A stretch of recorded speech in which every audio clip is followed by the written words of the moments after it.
Welcome back to Savage Rounds with Xavier. This is episode 31. Right around the corner, we've got UFC 295 taking place this weekend, this Saturday, at Madison Square Garden, headlined by two maniacs, Jiri Prochazka and Alex Pereira, co-main evented by Sergey Pavlovich and Tom Aspinall. Both of these fights are for the strap, light heavyweight and heavyweight, with the heavyweight one being the interim. And we've got some predictions and bets to talk about. Let's get right into it. Kicking off the night with the early prelims, we've got Denis Buzukja taking on Jamal Emmers. I'll talk about the stats first. Buzukja, 26 years old, 11-3, 5'9", 70.5-inch reach, 4-1 in his last five with a win on Contender Series. And he's actually lost on Contender Series before, but this is just in his last five fights, and he's 0-1 in the UFC. His UFC debut was a unanimous decision loss versus Sean Woodson in August of this year, so not too long ago. And Jamal Emmers, 34 years old, 19-7, 5'10", 74-inch reach, 2-3 in his last five, with his last fight being a split decision loss to Jack Jenkins in June of this year, which I think he probably should have been given the nod to get the decision. But regardless, he didn't get it. And now he's taking on Denis. I think this is going to be a tough fight for Denis. We saw him, obviously, in his last fight. Sean Woodson is a taller, lankier guy than Jamal Emmers is, but still, Emmers is going to have the height advantage here. He's going to have the reach advantage here. I think he's got the wrestling advantage, and I think, although Buzukja technically isn't a bad striker, I think the boxing combinations and the length that Jamal Emmers presents will cause him problems. Buzukja's going to be coming forward, and I think Jamal Emmers can catch him in that clinch and throw the big knees like he does. I think at range, that jab is going to cause a lot of problems for Buzukja. And we saw Sean Woodson get Denis Buzukja down. It was either 3 or 4 times. I can't remember exactly. I think Jamal Emmers can do the same. I think he's probably a bit better of a wrestler, and that can cause problems for Buzukja. All around, I think Jamal Emmers probably has this one covered. And it's unfortunate for Buzukja because he's been pushing for this UFC spot for a long time. This one feels pretty straight up to me. There are a couple that feel pretty straight up to me on this card, so I'm going to leave it at that. I think Jamal Emmers is just better everywhere.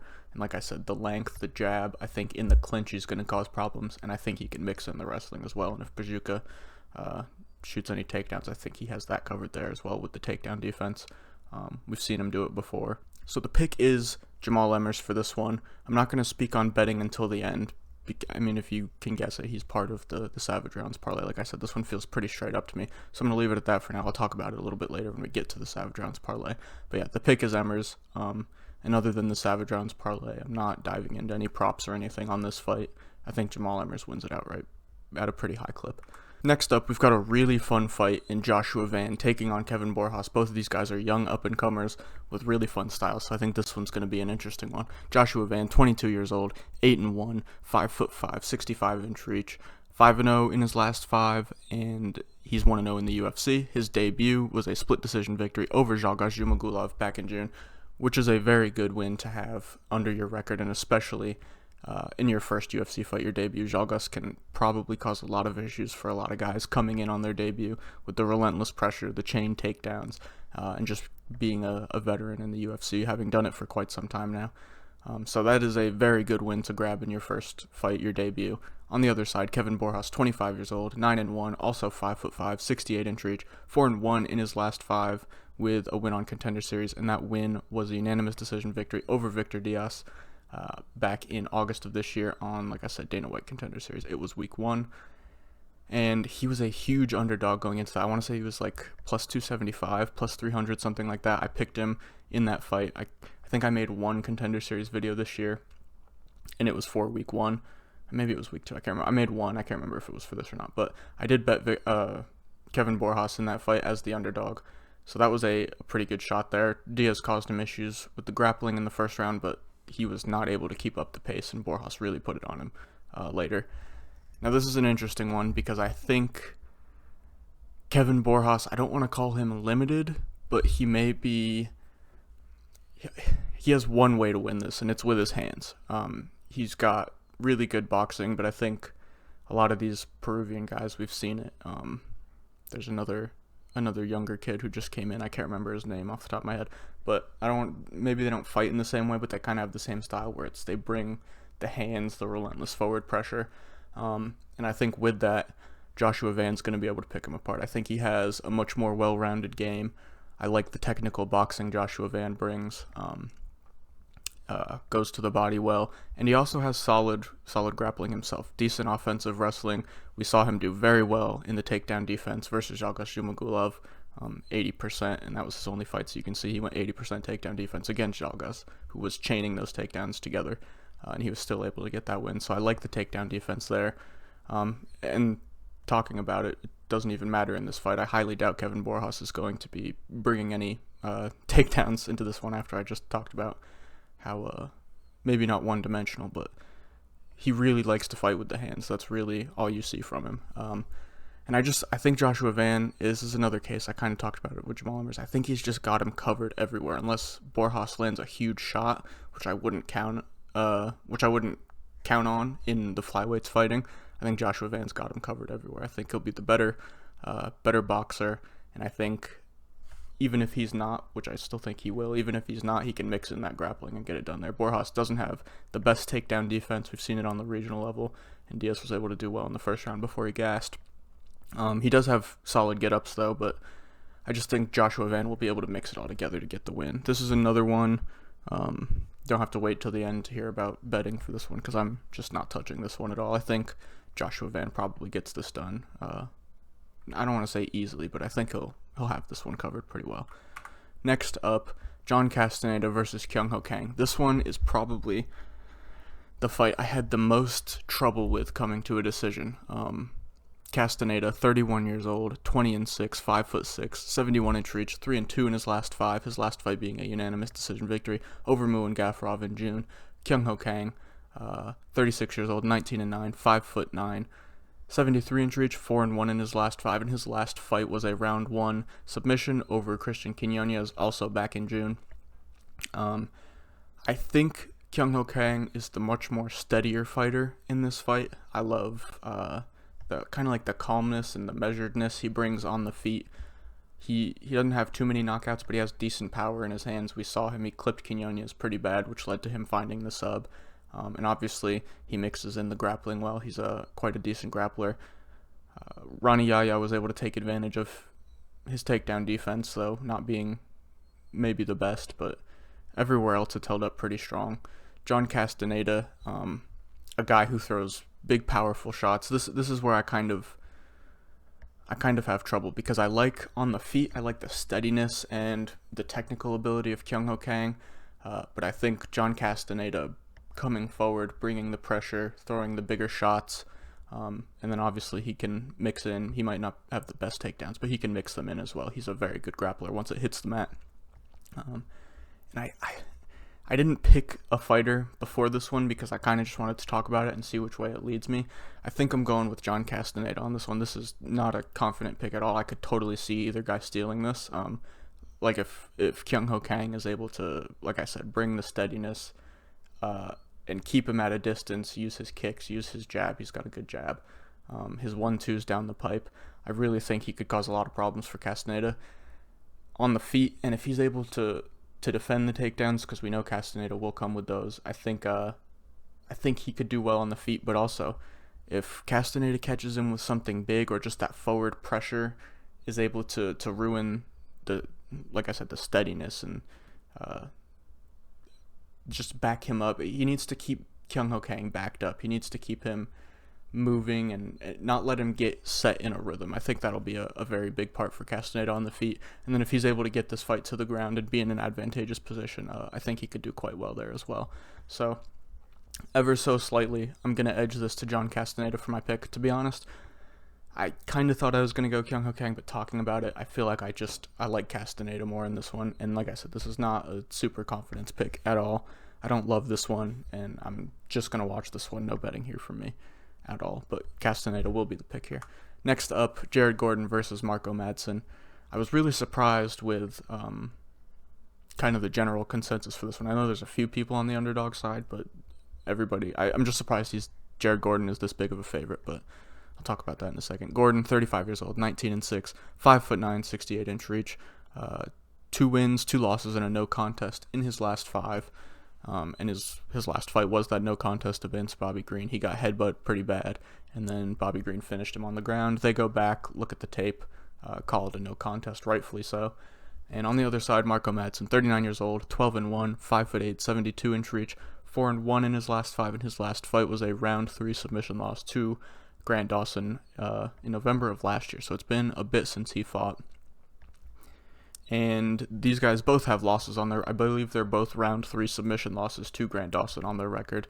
And this one, I thought on the feet before tape that I was going to prefer Jared Gordon striking, and if he could keep this fight standing, I was going to probably edge it to him. Still confused with the line being this wide, which I could totally end up beating my words, but I still would have been confused. But after tape, I kind of think Marco Madsen's going to be okay on the feet. I love his long jab. He throws the 1-2s down the pipe really well. Jared Gordon likes to counter with those big hooks. He'll like duck his head off to one side and throw the left hook. I think a lot of people were hyping up how well he did against Bobby Green on the feet before he got headbutted. And to be honest, I remember being quite impressed too. Going back and watching it, he didn't do as well as I thought he did initially.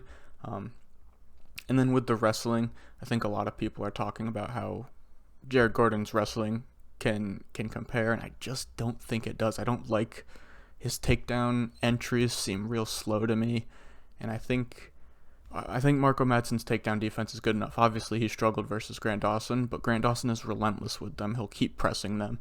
I think if Jared Gordon gets shucked off, he's not going to go back to the well over and over and over. And Marco Madsen in those first 2 rounds, like I said, I like the straight shots. I like the jab. I think he does more in those first 2 rounds for me. I think, obviously, we've seen him have big gas tank issues in the 3rd round. He always looks dead tired. And unless Jared Gordon can come in there and get the 3rd round finish, I think Marco Madsen can do more on the feet in those first 2 rounds. I think the takedowns are iffy for me. I think he can get them. I don't know if he'll be able to hold Jared Gordon down. So I think if he can go in there and get some takedowns and just kind of have him thinking about it, it'll open up a little more in the striking. The only concern, or the big concern I have, I won't say the only, but the big concern I have is the leg kicks. I think Jared Gordon is going to be lighting Madsen's front leg up with the leg kicks, and unless he can figure out some sort of answer to that, there could be an issue there. Marco Madsen really doesn't do well checking leg kicks. He stands super bladed, or maybe not bladed, but it's a wide stance with his front leg planted pretty heavy.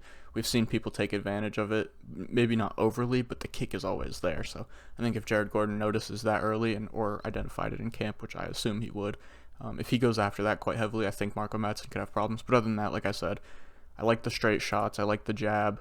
I like his movement in the first 2 rounds. I think he can do more on the feet in the first 2 rounds, like I said. And again, I'll reiterate it. With the wrestling, maybe he doesn't hold Jared Gordon down, but I think he can go out there and press the issue, get a few takedowns, get him up, get a few takedowns, that kind of deal. And I think he can win the first 2 rounds. This isn't one I'm like super confident in, but I feel pretty decent about it. I think unless the leg kicks become a big issue, I think Marco Madsen will be okay. Again, super surprised at the line here, but I mean, we will see. The only betting idea I have here is, you could play the decision. I don't see a guy really getting a finish here, most likely, but I don't think I'm going to play it. But if I was to play anything, it would be the Marco Madsen money line. But I'll most likely stay away from this one. My pick is going to be Marco Madsen, though. I think he can get this one done. Next up, a very interesting fight. Nazim Sadykhov taking on Vyacheslav Borshev. Like I said, very interesting fight here. Sadykhov, 29 years old, 9-1, 5'10", 69-inch reach, 5-0 in his last 5 with a win on Contender Series, and he's 2-0 in the UFC. His last fight was a round 2 submission victory over Terrence McKinney back in July. And Borshev, 31 years old, 7-3, 5'11", 69-inch reach, 3-2 in his last 5. His last fight being a round 2 TKO, or KO TKO over Mahashate back in May. I don't know why my brain farted there. Back in May of this year. And this one, I think the odds, they're very close here, and I think that is super correct, because on paper, I feel like Sadykhov should win this fight. I don't think Borshev does the best when people are constantly pressuring him, and Sadykhov is always going to be moving forward, throwing those boxing combinations. He goes to the body pretty well, goes back up to the head after he'll go to the body. The combinations are really nice. I think sometimes he can be a bit slow putting together stuff, but he also has the wrestling in his back pocket. We haven't really seen it in the UFC, but I think he should see that is his huge advantage over Borshev. He's been taken down a ridiculous amount of times in his few losses in the UFC, and I think if he goes to that well and mixes it in pretty well with his striking, I think he can get the victory here. But my issue is, I don't know if he's going to do it. He hasn't done that yet, even though the wrestling is always in his back pocket, training at Law with Aljo, with Frivola. So I have some questions there. Like I said, on paper, I like Sadykhov. But what I do have to say, I think Borshev is the much more like vicious striker. I think he's quicker. I think his punching power is a bit more devastating, I guess you could say. I think he has more punching power, and if Sadykhov insists on just striking, he's a hittable guy. I think there's definitely a case to be made for a Borshev knockout here, which I would say is probably his win condition in this fight. I'm going to side with Sadykhov. I think, and again, I don't really know because I'm not in the camp or anything, but I think he will go to the wrestling here, at least to mix it in, because we've seen it be an issue for him in his losses. The Mark Jacasey one, and who was the other? I can't even, let me see, I could pull it up pretty quick. I can't remember off the top. I literally just looked at it, I don't know why I can't remember. Borshev, it was Mike Davis, that's right. So both of those guys went to the wrestling well and were able to get the victories over him. Both were unanimous decisions. He hasn't been submitted yet, so I don't think Sadykhov's going to go out there and submit him, but I think if he works in that wrestling, he can definitely get the victory here. Again, my issue is I don't know if he will. So my pick's going to be Sadykhov tentatively. I think two decent bets because I really do think they're probably, whoever wins, it's going to go this way. Borshev decision, no action. So if it goes to the judges, the bet just wipes out. And I don't think he wins a decision unless maybe he's dropping Sadykhov in each round and stealing rounds like that. I just see Sadykhov being the minute winner here. So that's sitting at plus 110. So if you're on the Borshev side and think he gets the finish, I think that's a solid play. And Sadykhov decision at plus 300. If he wins, it is most likely a decision. I think both his UFC wins are decision. No, not the McKinney one, but before that was a decision. I believe his contenders. Oh no, he got the third round knockout. We're looking at the picture. But I don't see him finishing Borshev here. Maybe he does, but I doubt it. There's another bet, so that's just my book. That's all my book has is the decision line. I saw somebody on Twitter had a bet where it was if there's a finish, there's no action. So it's kind of like the opposite of decision, no action. It was finish, no action. So that would be, if you're on the Sadykhov side, and you have that available, I would play that because I think he most likely wins a decision. If somebody gets finished, the bet just cancels out. Unless you like the money line. Either way, you're confident in one of them, but I'm personally not. I'm going to stay away just because my book doesn't have that Sadykhov finish, no action line. But I do think Sadykhov mixes in the wrestling and gets the victory here. Next up, Mateusz Rebecki taking on Roosevelt Robert. I'll keep this one a bit shorter. Rebecki, 31 years old, 18-1, 5'7", 66-inch reach, 5-0 in his last 5 with a win on Contender Series, 2-0 in the UFC. His last fight was a round 2 KO TKO victory over Loic Radzhabov in June of this year. Roosevelt Roberts on the other side, 29 years old, 12-4 in his last 12-4 is his record, 6-2 is his height, 73-inch reach, 3-2 in his last 5.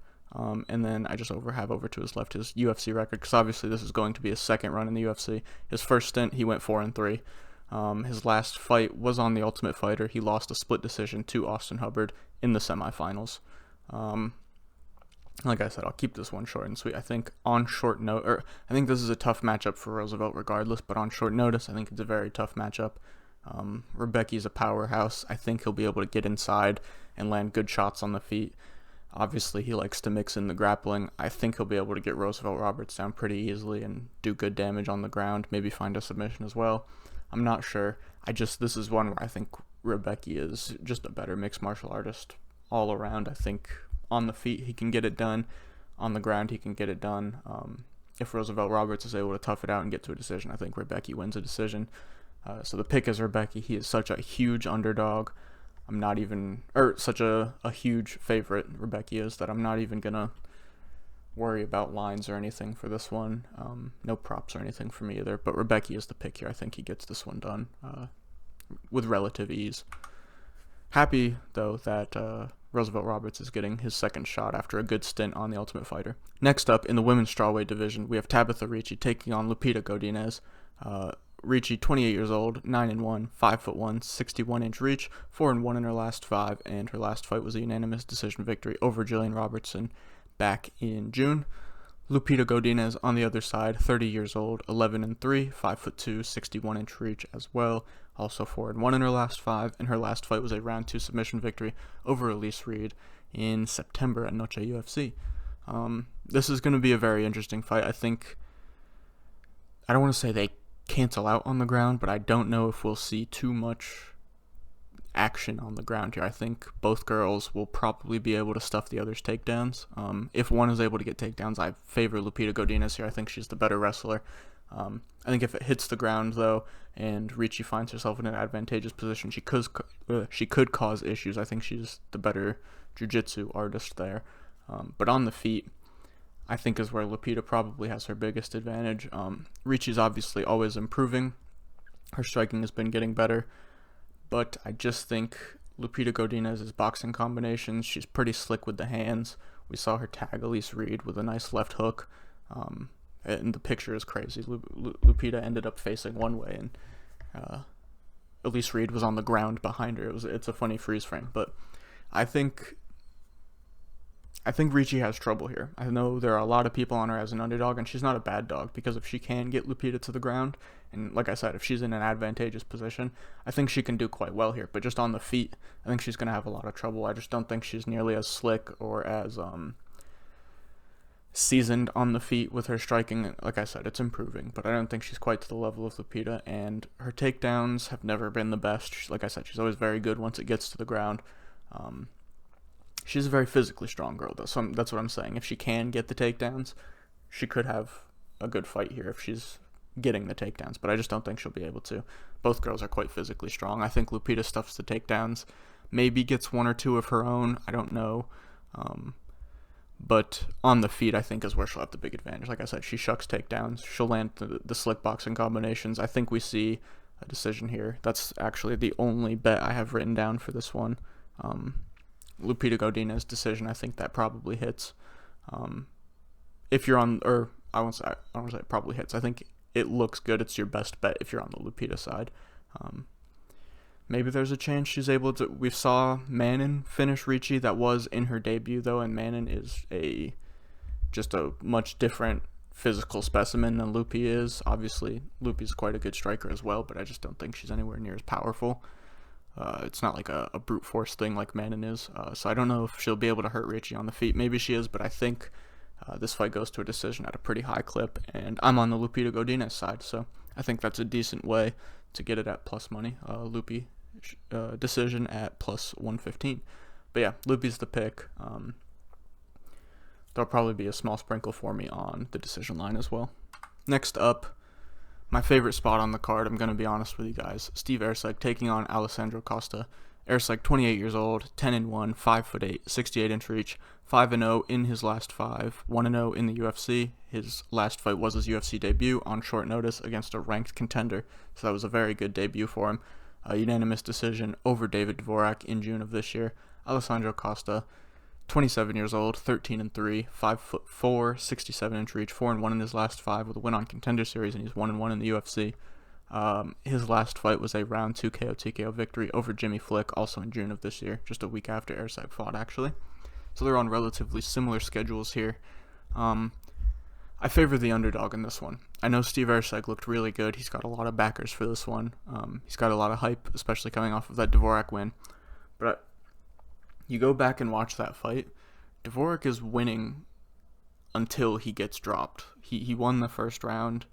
He was winning the second round up until he got hurt.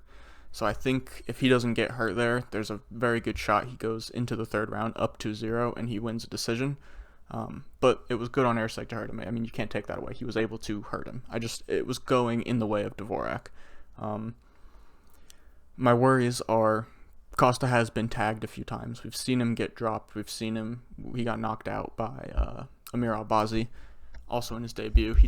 That is a very tough fight as well. He got a ranked opponent in his debut as well, but I think Albazi's probably at a bit of a higher level than Dvorak.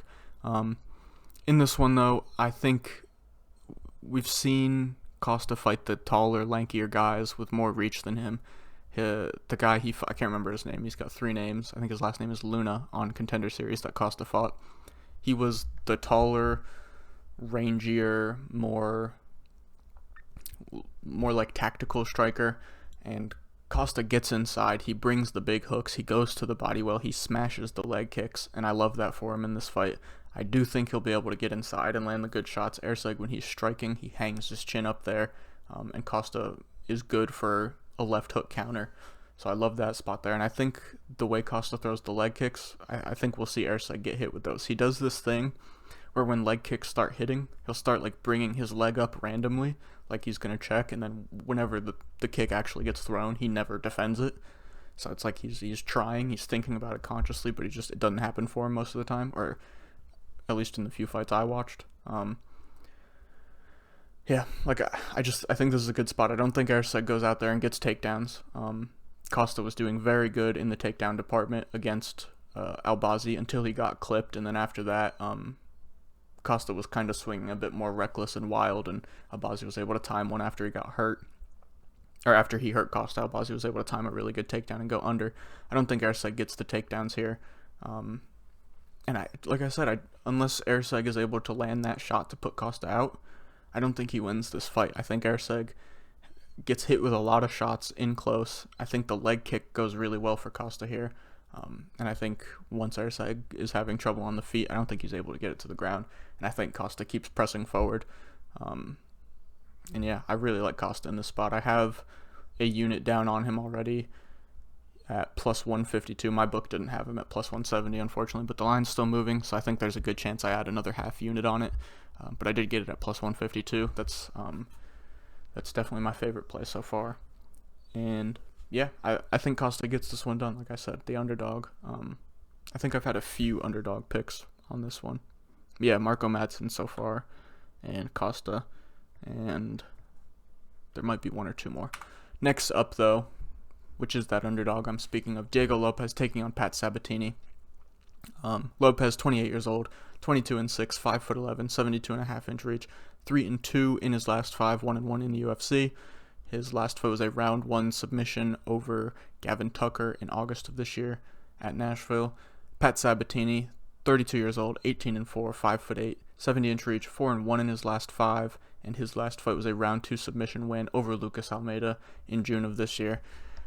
This is an interesting one because I think Pat Sabatini is definitely the minute winner here. If Diego Lopez doesn't find a finish, I have a hard time seeing how he gets this fight done. I think his win condition is a finish here, but we've seen Pat Sabatini get hurt on the feet. Lopez has good power, and he tagged Evloev a few times in that debut fight, and Evloev that is a handful in your first fight in the UFC, and even though he lost, he did pretty well with it. But yeah, so if Pat Sabatini comes out and doesn't immediately go for the takedown, I think there's a very good shot Diego Lopez could knock him out with those big hooks he throws. And on the ground, like I said, Sabatini's going to get takedowns here unless he gets clipped early. But I think most likely Sabatini finds takedowns here. And Diego Lopez, he's fantastic off his back. Maybe doesn't have the best get-ups, but if he can use these submissions, if he can threaten with them to get up or just find a submission, I think that is his best path to victory here. Sabatini's never been subbed. He has been finished on the feet, though. He actually, he got knocked out by Damon Jackson, and his other loss before that, it's also listed as a TKO, but the guy had him in some nasty submission where his arm snapped, but the fight kept going.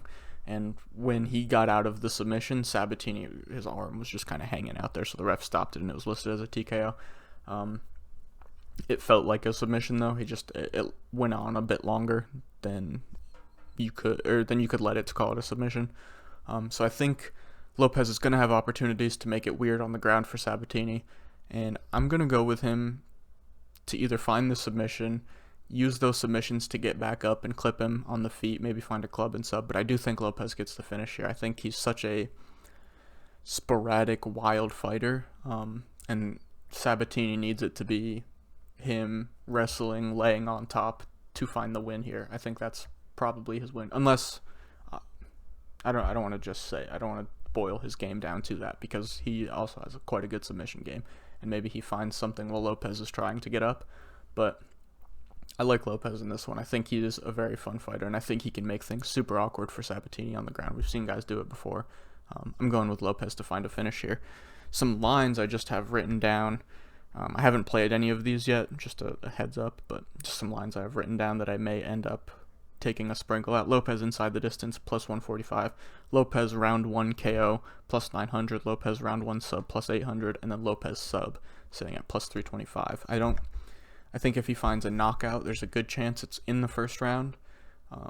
But if it is a submission, I think maybe it's round 1. But also, if you like that line, I think it's much more reasonable to just play the submission line in general, because he could totally get just dominated on the ground in round 1 and then find it in round 2 or find it late to win like a Hail Mary. I think that is more likely than it happening in round 1 at a high clip. So like I said, heads up, I haven't played any of those, but those are just some bigger like Hail Mary plays I may sprinkle on. But yeah, I'm going with Lopez in this one as another underdog pick for me. Next up, this is a hard fight for me. I love both these guys, and not hard for me to pick, but just I always want both these guys to win. So it was a tough one for me or it's going to be a tough one for me to watch whoever gets smoked, because I think one of them loses inside the distance. But Matt Frevola taking on Benoit Saint Denis, the steamroller versus the God of War. Frevola, 33 years old, 11-3-1, 5'9", 71-inch reach, 32, 3-2 in his last 5, with his last fight being a round 1 KO TKO over Drew Dober back in May. And Benoit Saint Denis on the other side, 27 years old, 12-1, 5'11", 73-inch reach, 4-1 in his last 5. His last fight was a round 2 KO TKO victory over Thiago Moises in Paris in September.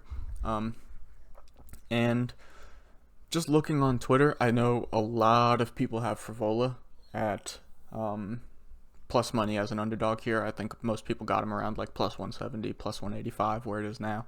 But all the explanations are counting on Benoit to come in and brawl. I don't know where they get this idea from that he's a brawler. He had a crazy barn burner where he probably should have gotten finished. The ref, I don't know how the ref let that go for so long. In his first fight, short notice, debut, up a weight class against Eliseo Zaleski dos Santos, and he got absolutely mauled in that one. And I think that's kind of where people get this brawler idea from.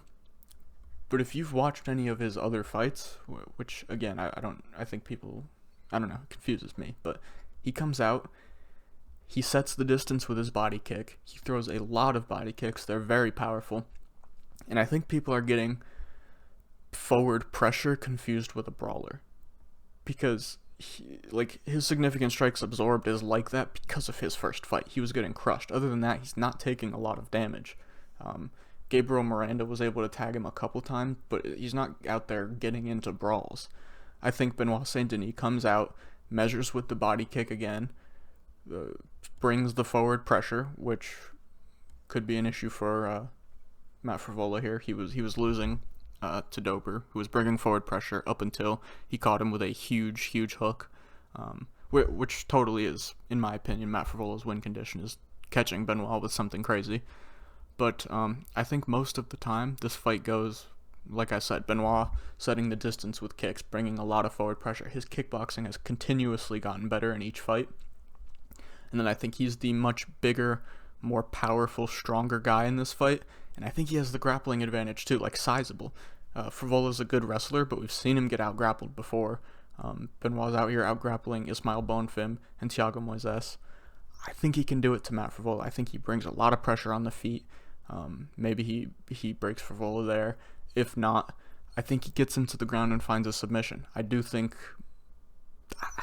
Benoit gets this done inside the distance. I love Matt Frevola, but I just don't see this fight going well for him.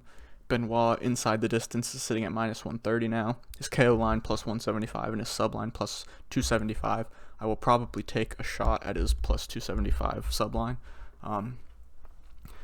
because he's not like a huge powerful striker, but what it is he brings like just a crazy amount of forward pressure, and it's overwhelming volume. And I don't think that's most likely the way it goes with him breaking Frevola with that big forward pressure like he did Gabriel Miranda. But what I do think he can do is use that forward pressure to get in, find the takedowns, get the back of Frevola's. Frevola's trying to get up. Maybe he's dominant on top, finds mount, and is able to get ground and pound like that. But I do think he'll find the back, and I think he gets the choke over Matt Frevola here. So I'm going with Frevola. I'm calling my shot on the submission too. I just think, like I said, the pressure is going to be too much. The volume, the strength, the grappling advantage, it all feels like it leads to a Benoit win to me. So I'm going Benoit here. And next up, this one, and maybe this is a hint, but like the Jamal Emmers one, this one feels quite straightforward to me. Jessica Andrade taking on Mackenzie Dern. Andrade, 32 years old, 24-12, 5'1", 62-inch reach, 2-3 in her last 5. Her last fight was a round 2 submission loss versus Tatiana Suarez in August. Mackenzie Dern on the other side, 30 years old, 13-3, 5'4", 63-inch reach, 3-2 in her last 5. In her last fight was a unanimous decision victory over Angela Hill in May. Mackenzie Dern's striking has continued to get better, but I wouldn't, she's not going to go out there and win a striking match with Jessica Andrade. I mean, at least that's not how it goes in my head. But I do think, for the most part, Mackenzie Dern gets this one done. I think we've seen Andrade have a lot of trouble with grapplers lately. Blanchfield and Tatiana Suarez for one. I think Mackenzie Dern's going to be the bigger girl, probably the stronger girl, just because she's physically just a bigger human than Andrade. And although historically her takedowns may not be the best, I think with how Andrade is kind of struggling right now, I think she'll be able to find them. So I think she wins a decision via control time, via being on the ground quite a bit, or she's able to find the submission. And I think for Andrade to win this one, she has to be able to stuff takedowns and find the big shot on the feet, which I just don't see it playing out like that. Betting wise, the only line I have written down is, not all books have it, but my book does. If you have a double chance line, Dern submission / decision at minus 165 feels pretty good to me. And like I said, this one feels pretty straightforward. I don't have too much to say about it. I think it goes like that a lot of the time. Mackenzie works the striking to get in close and find the takedown. And whether it's winning with control time and a decision and like attempting submissions, or if she finds it, I think we see Mackenzie Dern walk away with a victory here and another loss for Jessica Andrade, which wouldn't look good right now. Next up, the ones we're all waiting for, the heavyweight co-main event. It is for the interim heavyweight title, with John Jones and Stipe being out for the time being. Sergey Pavlovich taking on Tom Aspinall. Pavlovich, 31 years old, 18-1, 6'3", 84-inch reach, 5-0 in his last 5. His last fight was a round 1 KO/TKO victory over Curtis Blades back in April. All of his fights in that 5-0 last 5 stretch are first round knockouts, which is insane. But obviously that's what he does. He's a big heavyweight pressure striker. Tom Aspinall on the other side, 30 years old, 13-3, 6'5", 78.5-inch reach, 4-1 in his last 5. His last fight was a round 1 KO/TKO victory over Marcin Tybura in London in July. And that one loss, if you're not aware, he hurt his knee, non-contact kind of deal, throwing a kick against Curtis Blades, and that's his loss. So he didn't really go out there and lose a fight. It was just a freak injury. And that's why he has that extra loss on his record. I do like Tom Aspinall in this one. I think he's the much more well-rounded fighter. We know what Pavlovich brings. He's going to move forward, pressure, throw a lot of boxing combinations, and they may not be the prettiest boxing combinations, but he throws strikes from quite high up. It's like he's got his shoulders up and he's throwing down. It's kind of weird. Very hittable. His chin is always hung out there, wide open. Not much striking defense in that sense. and I think Tom Aspinall has quite a big grappling advantage here. And on the feet, I love the footwork from Tom Aspinall. I love the counters he can throw. I don't want him to necessarily go in there and strike with Pavlovich. I know he probably can. I just think with the forward pressure Pavlovich brings, there's a good chance you get clipped. A good chance anyone gets clipped by Pavlovich. But I think if Tom Aspinall can land a few shots, kind of disengage the forward pressure with like counters or good footwork, skirting off to the side, getting out of the way, and then time a good takedown when Pavlovich is coming in, I think we could see that. I think if Tom Aspinall can use Pavlovich's forward pressure to get in on a nice clinch, find a trip takedown, I think we see good work there from Aspinall. And I think in the clinch he can bomb some knees, he can get in, he has really nice close-in elbows that he uses. I love the technique and like the IQ, the boxing prowess from Tom Aspinall on the feet, as well as the clinch. So I just think all around he's the more well-rounded guy, and he can use all of those tools to get the victory here. Now there's totally a chance Pavlovich comes in and smokes him early round one, but I think we see Tom Aspinall get this one done with ground and pound or with a submission on the ground. I meant to write down Pavlovich's round one line. I think it's Pavlovich round one KO is like plus 250. So if that's the way you're going, I'm not mad at it. It is totally a possibility, but I just edge it to Tom Aspinall. Inside the distance for Tom Aspinall is minus 115. Aspinall KO TKO is plus 190, and Aspinall sub is plus 275. I'll probably play I'm still considering, but I think there's a decent chance I play the inside the distance line in the sub line, just because I do think the knockout's possible, but I think the sub is much more likely. Although I do see ground and pound as a path to victory. And then, if you're on the Pavlovich side, obviously the KO line's going to be there. He's probably got to find a KO to win this one if it gets extended, which I think Aspinall finds a finish before it gets extended if Pavlovich doesn't find one early. But if somehow it does get extended, it also favors Aspinall, in my opinion. I'm going with Aspinall on this one. I think Aspinall will be the new interim heavyweight champion, and then we see Jones and Stipe fight sometime down the line, and they both retire. And I don't know if they make a new interim fight with Tom Aspinall in it, or if they're just like, you're the champion now. Here's your next fight. You're defending now. I don't know what they're going to do, but I like Aspinall with this one. Like I said, he's just a better all-around fighter. I think he has more tools. I think he's smart enough to avoid the pressure and the big shots coming early from Pavlovich. I think he can time those for takedowns, get in the clinch, do good. I've said it all 3 times probably, but I'm going with Tom Aspinall to get this one done. Next up, my favorite fight of... I'd have to look back at all the fights, but this is possibly my favorite fight of the year. Jiri Prochazka taking on Alex Pereira for the light heavyweight strap main event fight. Jiri, 31 years old, 29, 3-1, 6'3", 80-inch reach, 5-0 in his last 5. Only 3-0 in the UFC. He won the title against Glover Teixeira in his 3rd UFC fight.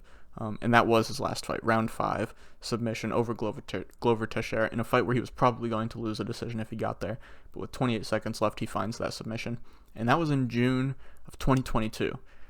And if you're watching this, you probably know the history of how this fight, like what's going on with the light heavyweight division right now. But if you're not aware, Jiri Prochazka murked, I can't remember which one it was, but one of his shoulders in wrestling training while he was training to fight somebody. I can't remember who it was off the dome, but he had a fight coming up and he was training wrestling for it, and the UFC doctors said it was one of the worst shoulder injuries they've ever seen. He had a relatively quick, it's been a year and a half. So actually, it's been quite some time. Hopefully, it is the proper time needed. But yeah, so he's back now after quite some layoff. It'll be very interesting to see if the shoulder prohibits him at all. I don't know if it will, because I highly doubt he would come into a fight where he's compromised still, but that is yet to be seen. We will see. Alex Pereira, 36 years old, 8-2, 6'4", 79-inch reach, 4-1 in his last 5. He has more UFC fights than Jiri, which just feels weird. And his last fight was a split decision victory over Jan Blachowicz in July of this year, so he's fought much more recently and no big injuries. But he did get knocked out cold earlier this year by Israel Adesanya at a lower weight class. And this victory over Jan Blachowicz was quite controversial. I think there were a lot of people that thought Jan won. I thought Pereira did enough to win it, but it is out there that people think Jan should have won. And matchup-wise, I think this is probably said this for almost every fight, very interesting fight. We know what Poatan brings. He likes to hunt people down, stalk people, be very methodical in his striking. He works beautiful leg kicks that he gives no tell to when he throws. His combinations are great when he gets in close. He has pretty good knees. And he's very, very technical, although it may be like an unorthodox striking style. For what he does, it is quite technical. And on the Jiri Prochazka side, it is everything but technical. He's a wild man. Strikes come from all angles. His hands are down by his side. But man, the power is ridiculous, and that's what I worry about for Poatan in this one. As well as we haven't seen it much in the UFC, but Jiri can grapple, and Israel Adesanya in their first matchup was having success.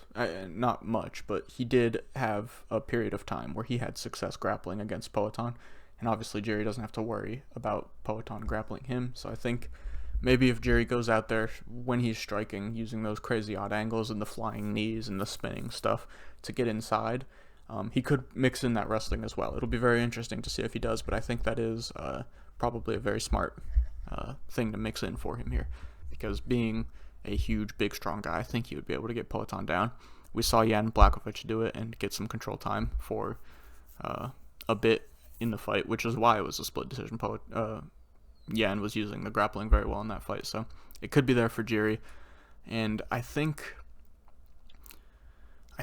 so. Going back to what I said about Pereira being the hunter, he's not often the hunted. He's usually the one plodding forward, being the aggressor.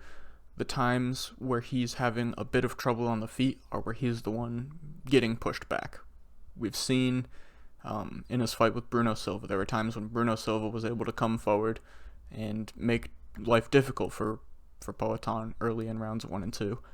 Although Pereira was able to get the win. He totally won that fight. I'm not saying he didn't, but there were times where moving forward for Bruno Silva, he was able to make it difficult for Pereira. And there were times in that split decision victory for Poatan against Jan Blachowicz where Blachowicz was moving forward and he was able to get strikes off. Jiri does not take a step back ever. I think he's going to come forward. I know he's going to come forward. And if he's able to push Poatan back using these really awkward strikes, the high volume, the flying stuff, I think the awkwardness and him moving forward can cause Poatan a lot of problems. And there's not a chance he survives like big shots there's not a chance either guy really survives from the big shots if they're able to land them. So I think if Jiri is able to use that forward pressure to break Poatan down moving backwards, he can land the big shots. I think he can also move Poatan backward to get the grappling mixed in. If he can extend this fight, I think it's in his advantage. I think if Pereira is able, obviously he can land this big knockout shot at any time, but so can Jiri. But I think if this fight's stretched out, it's because Jiri's winning. I think it's because he's causing problems for Pereira. Now, obviously, Pereira can go out there and shut the lights off at any time, but I think for him to win, I don't want to say he needs it, but I think if you simulate this fight 50 times, most of the time his wins would come from an early knockout catching Jiri being wild, which is totally not out of the picture here. I think it is quite a likely scenario when Alex is winning. But I don't think he finds it. I think that forward pressure is going to cause a lot of problems, and whether he's using it to light Poatan up on the feet with the volume, making it awkward, or whether he's using that forward pressure to get the grappling going, I think he has an advantage there. Either way, I like Jiri in this fight if you're not able to tell. But there's also a huge chance Poatan sets him up with something coming in and lands that left hook. I really like Jiri in this one. I think most of the factors lean towards him winning. Betting wise, Jiri inside the distance at plus 135, looking decent. I have a hard time seeing this fight going the distance regardless of who wins. Jiri KO TKO plus 200, not bad. And Jiri sub in my book is sitting at plus 950. I'm not saying I'm gonna play the inside the distance at the KO line, because I do definitely just like I don't want to bet on this fight. I just want to watch and enjoy this fight without being stressed out myself. But I will be throwing a bit on the sub line just because that line is wild. Plus 950. I thought it was going to be like plus 500-ish. So I will definitely be putting money on the sub line at plus 950 strictly because of how absurd I think that line is. But yeah, Jiri's the pick. I know it may not be the popular one. I think actually, I guess Tommy's the favorite, right? Yeah, Tom Aspinall's the slight favorite. So I was going to say I don't think either of my picks in the co-main or main are the popular one, but I think the Tom Aspinall-Pavlovich one is definitely more split. I think a lot more people are picking Poatan in like the picks realm. Now, I'm not saying betting, but just people picking a fighter to win. I think a lot of people are going Pereira. So that may be the unpopular one here, but I'm going with Jiri and subline. I like that subline a lot. Now, we get into the Savage Rounds Parlay. There was none last week because I didn't get a predictions video out. I was so focused on getting ahead on tape that I forgot to like make my graphics and stuff, so I didn't have that ready. So we skipped a week there. But the week before, we were able to hit. We're back on starting to build a win streak, or trying 17 and 14 plus 4.17 units. We were up to like plus 7 point something at one point, but we had a really, really rough like 4 week losing streak. So we're still profitable, and this is what we're going with this week. I said it for both of these fights. They feel straight up for me, and who knows if that's going to cause me problems, but Jamal Emmers, like I said, the length, how well he does in the clinch, the wrestling advantage, I think he gets a decision at a very high clip here. And Mackenzie Dern, like I said, same thing with her. I think she can use her. She's not like the best striker, but it's been continually getting better. She outstruck Angela Hill quite well. Obviously, she did have control time in that one as well, but she did well against Angela Hill on the feet in that fight, which I think was a big surprise for a lot of people. So she's obviously improving there. I don't know if you want to go out and strike with Andrade for 15 minutes, but I think she can use that striking to get in close, and just being the bigger woman, do well in the clinch, get the fight to the ground, and win minutes on the ground. Maybe find the submission as well. I'm taking both the money lines here, minus 265, minus 200. You parlay that, you get plus 107. We're putting a unit on it, looking to get up to, it would be, 5.24 units with a two parlay win streak. But yeah, that's what we're going with. I like this one a lot. Like I said, they both feel quite straight up to me. Hopefully that's not a mistake on my part, but I feel pretty good about this one. Feel good about going 2 weeks in a row now. I think we have a lot of good spots here. I'll be very interested to see when we come back next week to do the recap how I think I picked 4 underdogs, how these underdogs come out. And this might be the most underdogs I've picked in one card, but like I said, top to bottom, this card is a banger. I think there's some really good betting spots here. We talked about a few of them.